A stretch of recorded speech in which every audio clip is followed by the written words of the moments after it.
दोस्तों आज की मेरी वीडियो फखर जमान, बाबर आजम, मोहम्मद रिजवान और साया कॉर्पोरेशन से मुतालिक है, क्योंकि जो बात मैं अब करने जा रहा हूं मैंने इसको बहुत ज्यादा कैलकुलेट किया है। जो खबरें भी मीडिया पे चल रही हैं, जो सोशल मीडिया पे नजर आ रहा है, जो हमें पीसीबी के एक्शन से नजर आ रहा है और जो चीजें हमें प्लेयर्स के ट्वीट से या उनके एक्शन से नजर आ रही हैं, उसके बाद मैं इस नतीजे पे पहुंचूं कि फखर जमान को इस्तेमाल किया गया है मोहम्मद रिजवान को व्हाइट बॉल का कप्तान बनाने के लिए।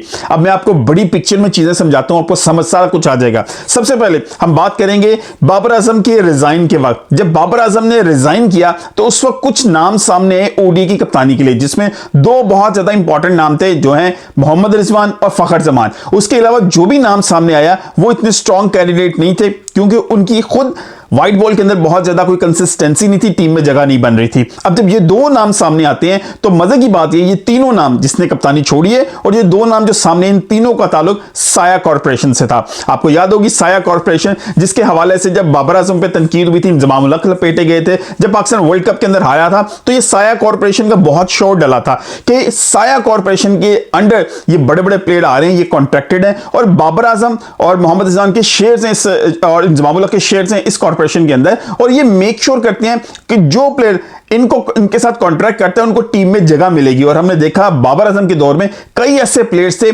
जिनको टीम में कंसिस्टेंटली मौका मिलता था, वो परफॉर्म कर रही हैं या नहीं कर रहे। खैर उसके बाद चीजें चेंज होना शुरू हुई, जब ये थोड़ा सा डिस्क्लोज होना शुरू हुआ, हाईलाइटेड होना शुरू हुआ, तब टीम के अंदर डिफरेंट लोग आना शुरू हुए और आपकी बेंच स्ट्रेंथ नहीं बनी थी, इस वजह से पाकिस्तान को नुकसान भी हो रहा। खैर उसके बाद अब बाबर आजम ने जैसे कप्तानी छोड़ी, ये दो नाम आपके सामने आते हैं। फखर जमान ने अपना केस खराब किया जब उन्होंने कनेक्शन कैंप के अंदर उस्मान बोदला के खिलाफ बात की और क्रिकेट बोर्ड में बताया कि उनके साथ क्या रवैया रखा गया। अब इंटरनली डेफिनेटली ग्रजेस आ चुके थे पीसीबी के अंदर, जो मैनेजमेंट है उनकी फखर जमान के खिलाफ। यहां पर साया कॉर्पोरेशन को चीज समझ आ रही थी कि अगर फखर जमान नहीं बनते तो इसके बाद हमारे पास ऑप्शन क्या बचती है, उसके बाद ऑप्शन बचती थी मोहम्मद रिजवान। अब जब मोहम्मद रिजवान से पीसीबी ने बात की कि आप कप्तान बनेंगे, तो मोहम्मद रिजवान ने क्या कहा, सबको पता है, मीडिया के ऊपर एक ही बात चली थी कि मोहम्मद रिजवान ने कहा था मुझे सिलेक्शन के ऊपर कंट्रोल चाहिए पूरा, मुझे अपनी 11 चाहिए। ये वही बात है जो बाबर आजम पास्ट में करते आए हैं, ये उनसे करवाई गई है। अब साया कॉर्पोरेशन का जो बैकएंड है ये वो चीजें करवा रहा था ताकि उन्हीं प्लेयर्स को टीम में रखा जाए जो इस कंपनी के साथ एसोसिएट हो जाएं।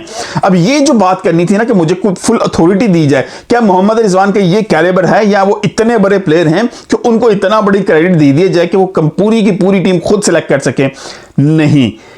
नहीं हुआ। ठीक है, उसके बाद फिर क्या हुआ, पीसीबी फिर सोचना शुरू हुआ कि किसको कप्तान बनाया जाए। अब क्या होता है, उस दौरान बाबर आजम को टेस्ट से जो है ना वो हटाया गया। जब टेस्ट के दोनों रिमेनिंग टेस्ट से जब उनको निकाला गया, रेस्ट दिया गया, तो फखर जमान के अकाउंट से एक ट्वीट किया गया। अब जो ट्वीट है जिसको लेके शोर मचा हुआ है कि फखर जमान ने खुद किया है, वो बाबर आजम के हक में खड़े हुए हैं। अब आगे चीजें डिस्क्लोज हो रही है कि ये साया कॉर्पोरेशन की तरफ से ट्वीट किया गया था सपोर्ट में, जो उनका मेन बंदा है बाबर आजम, उसकी सपोर्ट में। जब उसकी सपोर्ट में किया गया, अब उसका मलबा आ गया फखर जमान पे। फखर जमान तो होते जा रहे थे साइड लाइन, फखर जमान को किया गया साइड लाइन। पीसीबी के पास अब कोई ऑप्शन नहीं बची थी, क्योंकि और कोई इस तरह का कैलिबर का प्लेयर नजर नहीं आ रहा था जो पाकिस्तान को ऑस्ट्रेलिया में लीड करे और चैंपियंस ट्रॉफी के अंदर लीड करे, क्योंकि अब क्लीन चिट मिल रही थी सिर्फ मोहम्मद रिजवान को। अब साया कॉर्पोरेशन को नजर आया कि मोहम्मद रिजवान के अलावा कोई ऑप्शन नहीं है पीसीबी के पास। अब पीसीबी से बात मनवाने की कोशिश जरूर की गई, लेकिन पीसीबी अपनी जगह पर स्टैंड किया और फखर जमान को हिट किया। आपको फखर जमान का ट्वीट जो है वो साया कॉर्पोरेशन ने क्यों किया, कैसे किया, इसमें एक चीज और बड़ी इंपॉर्टेंट है। फखर जमान के भाई गोहर जमान ने कल एक ट्वीट किया था, कल 2:30 बजे उन्होंने ट्वीट किया कि साया कॉर्पोरेशन से फखर जमान ने राहें जुदा कर ली है, जो कि आज वो भी ट्वीट डिलीट कर दिया गया है। तो अभी ये जो खिचड़ी बनी हुई है इसमें फखर जमान को तो उन्होंने यूज किया उस ट्वीट के साथ। इससे क्या हुआ, बाबर आजम का केस थोड़ा स्ट्रांग होना शुरू हुआ, दूसरी तरफ जो है फखर जमान खुद साइडलाइन पे हो गए और रास्ता किसके लिए बना, मोहम्मद रिजवान के लिए, क्योंकि मोहम्मद रिजवान की बहुत बड़ा शेयर है इस साया कॉर्पोरेशन के अंदर और वो मेन मेंबर है। अब मोहम्मद रिजवान के जब बारी आई, जब उन्होंने कहा कि जी मुझे स्ट्रांग किया जाए, मैं यहां पर सारी जो फैसले करूंगा, मेरी जो सिलेक्शन होगी, तो पीसीबी इस बात पे नहीं मानी। जब नहीं मानी तो फिर साया कॉर्पोरेशन को इनको महसूस हुआ कि यार ये तो कप्तानी भी हमारे हाथ से चली जाएगी, जो टीम के ऊपर कंट्रोल होगा वो सारा निकल जाएगा, अंदर रहना जरूरी है। तो मोहम्मद रिजवान अग्री हो गए और उनको कप्तान बना दिया गया। अब मजे की बात यह है कि शायद पीसीबी की जेन में अभी भी यही है कि साया कॉर्पोरेशन का अटैचमेंट है और उनका इन्फ्लुएंस रहेगा, इसलिए असद शफीक को भेजा जा रहा है ऑस्ट्रेलिया वहां पर टीम सिलेक्ट करने के लिए क्यों असद शफीक को भेजा जा रहा है? सिर्फ वजह यह है कि असद शफीक की इंपॉर्टेंस वहां पर सिर्फ यह है कि उनसे ज्यादा एक्सपीरियंस लोग नहीं है, जेसन गिलेस्पी का इतना एक्सपीरियंस नहीं है कि उनको ऑस्ट्रेलिया के पिचेस का ना पता हो। असद शफीक को ज्यादा पता है कि ऑस्ट्रेलिया में किस तरह का एटमॉस्फेयर है, किस तरह के पिचेस हैं और किस तरह की टीम हमने खिलानी है। जेसन गिलेस्पी का एक्सपीरियंस नहीं है, या बाकी जो टीम में मौजूद है बाबर आजम का एक्सपीरियंस नहीं है।